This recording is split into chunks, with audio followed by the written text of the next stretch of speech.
कथा समुद्रम यानी कहानियों का समुद्र। और इसके अंतर्गत आपको सुनने को मिलती हैं एक से एक उपयोगी, शिक्षाप्रद और संस्कार बनाने वाली कहानियां।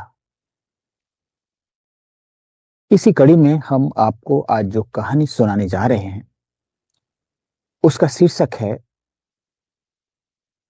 तर्पण। तो शुरू करते हैं कहानी। हिंदुओं में पितृपक्ष का बहुत महत्व है।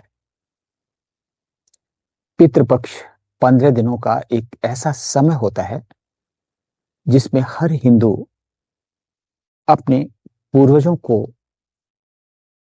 3 अंजलि जल देकर तर्पण करता है, अपने माता पिता का श्राद्ध करता है।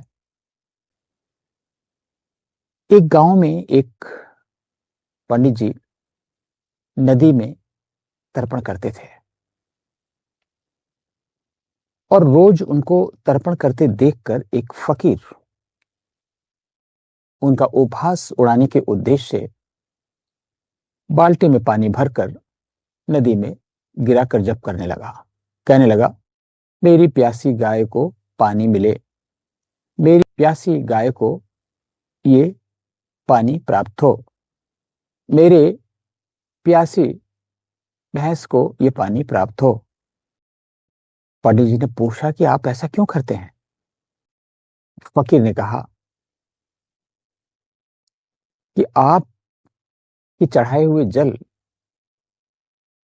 अगर आपके पुरखों के पास तक जा सकते हैं तो मेरा ये एक बाल्टी पानी मेरी गाय को, मेरी भैंस तक क्यों नहीं पहुंच सकता?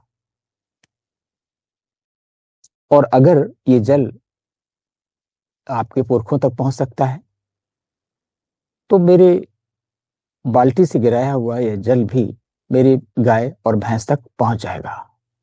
पंडित जी बेचारे चुप रहे। एक इंजीनियर थे। उन्होंने जब इस घटना को सुना तो उन्होंने भी पंडित जी से पूछा और बड़ा ठाका लगाकर हंसे। पंडित जी, ये सब पाखंड है। अब आज के युग में 21वीं शताब्दी में इन सब बातों से, ढकोसलों से बाहर आ जाइए। पंडित जी बेचारे बहुत सहिष्णु हैं, इसलिए ऐसे लोग कुतर्कों से ज्यादा भिड़ते नहीं, कुतर्कों का जवाब भी नहीं देते। लेकिन हिंदुओं का हाल यह है कि ऐसे कुतर्क सुनकर, ऐसे उपहास पूर्वक बातें सुनकर उनका जवाब नहीं देते। और हिंदुओं में ही एक बहुत बड़ा वर्ग है जो इनमें वैज्ञानिकता खोजता है और इन्हें ढकोसला बताता है। बेचारे पंडित जी ने कुछ नहीं कहा। इंजीनियर साहब के सामने बैठे हुए थे तो उन्होंने मेज से एक कैलकुलेटर उठाया और उस पर एक फोन नंबर डायल कर दिया और कान से लगा लिया और बहुत देर हेलो हेलो करते रहे। जब बात नहीं हो सकी तो उन्होंने इंजीनियर साहब से शिकायत की कि भाई ये क्या है, बात क्यों नहीं हो पा रही? तो इंजीनियर साहब भड़क गए, अजीब सोचने लगे मन में कि अजीब मूर्ख व्यक्ति है। उन्होंने पंडित जी से कहा, पंडित जी क्या मजाक है? अरे ये कैलकुलेटर है, टेलीफोन नहीं है। इसमें मोबाइल का फंक्शन नहीं होता है। कैलकुलेटर के डिजिट दबाकर आप क्या चाहते हो कि फोन से, फोन की तरह बात हो जाएगी? नहीं हो सकती, क्योंकि ये कैलकुलेटर है। पंडित जी ने कहा, ठीक वैसे ही स्थूल शरीर छोड़ चुके लोगों के लिए जो व्यवस्था बनी है वह जीवित प्राणियों पर लागू नहीं हो सकती। कैसे काम करेगी? जो पानी हम पूर्वजों के लिए देते हैं, जो ये दुनिया छोड़ चुके हैं, अपना स्थूल शरीर त्याग कर वायु रूप प्राप्त कर चुके हैं, वह जीवित प्राणियों पर कैसे काम करेगी? इंजीनियर साहब ने झेप तो मिटाया, लेकिन फिर भी कहा, पंडित जी सब पाखंड है। अगर सच है तो सिद्ध करके दिखाइए। पंडित जी ने कहा, ये सब छोड़ दीजिए। ये बातें ढकोसला हो सकती हैं। आप तो साइंस पढ़े हैं, इंजीनियर हैं, विज्ञान समझते हैं। क्या न्यूक्लियर पर न्यूट्रॉन के बम्बारमेंट से ऊर्जा निकलती है? इंजीनियर साहब बोले, हाँ बिल्कुल, मैंने पढ़ा है और ये बिल्कुल सच है। इसे एटॉमिक एनर्जी कहते हैं।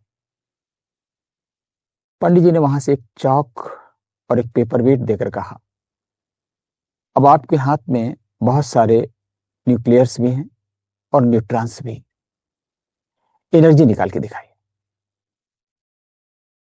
इंजीनियर साहब ने समझा कि क्या बात कर रहे हैं पंडित जी, बिल्कुल पोंगा पंडित हैं। हालांकि वो लज्जित हो रहे थे। उन्होंने कहा, पंडित जी एक काम याद आ गया है, इस पर बाद में बात करेंगे। ये बहुत गूढ़ विषय है, विज्ञान की भाषा है, और इसे समझने के लिए पहले आपको विज्ञान समझना पड़ेगा। लेकिन पंडित जी की बातों में तो दम है। उन्होंने कहा कि चौक है आपके पास, डस्टर है, इनमें सारी चीजें वही हैं। इनमें एटम्स हैं और एटम्स के अंदर माइटोकॉन्ड्रिया है और एटम्स के अंदर ही न्यूट्रॉन्स, प्रोटॉन्स और इलेक्ट्रॉन्स हैं। जो करना चाहे कर लें। लेकिन ये नहीं हो सकता दोस्तों। यदि हम किसी विषय और तथ्य को प्रत्यक्षता सिद्ध नहीं कर सकते तो इसका अर्थ है कि हमारे पास समुचित ज्ञान, संसाधन और अनुकूल परिस्थितियां नहीं हैं। जो पौराणिक कर्मकांड हैं, जो सनातन संस्कृति के हिस्सा हैं, जो युगों युगों से, लाखों करोड़ों वर्ष से चली आ रही परंपराएं हैं, इनके पीछे कहीं ना कहीं कोई ना कोई विज्ञान तो है। ये अलग बात है कि हम इन्हें समझ नहीं पा रहे हैं, क्योंकि हमारे पास इनको समझने के लिए ज्ञान नहीं है। लेकिन इसका अर्थ यह बिल्कुल भी नहीं है कि यह सब गलत है। हमारे द्वारा श्राद्ध, सभी कर्म, दान आदि आध्यात्मिक ऊर्जा के रूप में हमारे पितरों तक अवश्य पहुंचते हैं। और अगर ये मान लिया जाए कि श्राद्ध के माध्यम से, तर्पण के माध्यम से हम जो भी करते हैं वह सब बेकार है, तो भी ये हमारी अर्थव्यवस्था का हिस्सा है। और अर्थव्यवस्था का हिस्सा होने के कारण ये कई लोगों का भरण पोषण करती है। और हमारा जो अर्थ चक्र है वो ऐसे ही चलता है। हमारा जो सनातन सभ्यता का चक्र है वो इसी तरह सोच समझकर बनाया गया है। हमारे धर्म, हमारे कर्म, हमारे कर्मकांड अर्थव्यवस्था से भी जुड़े हुए हैं।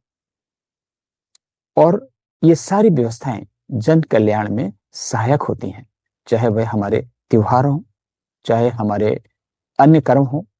धर्म से जुड़े हुए सब कहीं ना कहीं लोक कल्याण से जुड़े हैं और अर्थव्यवस्था का महत्वपूर्ण अंग हैं। इसलिए जो व्यक्ति इस तरह की बातें करते हैं उनके कुतर्कों में फंसकर अपने धर्म और संस्कार के प्रति कुंठा न पालें और उन्हें अवैज्ञानिक भी न मान लें। ये बहुत दुखद है।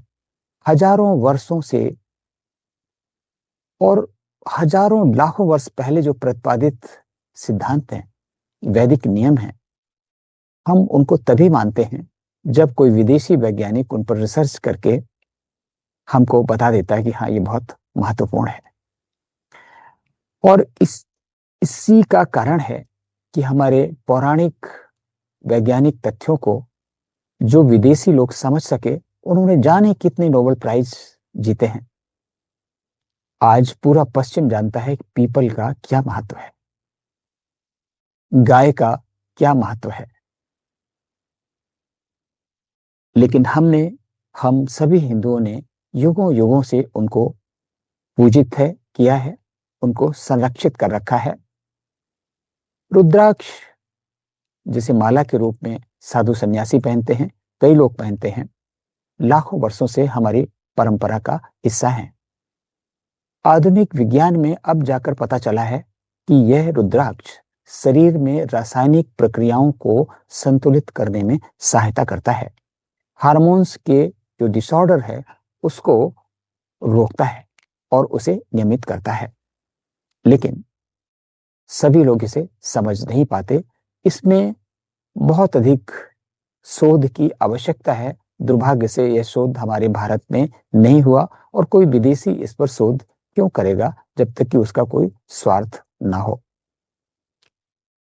यदि धर्म को जानने के लिए आधुनिक विज्ञान सक्षम नहीं है, तो इसमें हमारे धर्म का क्या दोष है। हम लोग दीपावली मनाते हैं, होली मनाते हैं, कई त्योहार मनाते हैं, और लोग कह सकते हैं कि इन सब के पीछे क्या तर्क है, क्या व्यवस्था है। लेकिन इसमें कितनी बड़ी अर्थव्यवस्था जुड़ी हुई है, कितना बड़ा लोक कल्याण जुड़ा हुआ है।